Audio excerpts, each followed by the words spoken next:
2025 के लिए ऊ का ये दे दिया जगाली करने के लिए, और ये अब मरते दम तक मियाँ साहब का पीछा नहीं छोड़ेगी।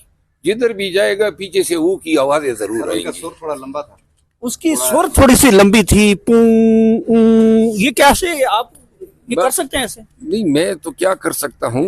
अयाज सादिक साहब को दोबारा सुनने का शौक होता है, तो उनसे मेरी इल्तिजा है कि जब मियाँ शहबाज शरीफ साहब आए तो ये ऊ वाली बात उनसे दोबारा पूछ के जरा हमें भी, क्योंकि हम भी बिलमुशाफा ये ऊ की जो इनकी सुर है, जो ले और ताल से उन्होंने कहा है। और फिर जब चौथी दफा उसने ऊ कहा तो अपनी तकरीर में, तो क्या बात है छोटे मियाँ की।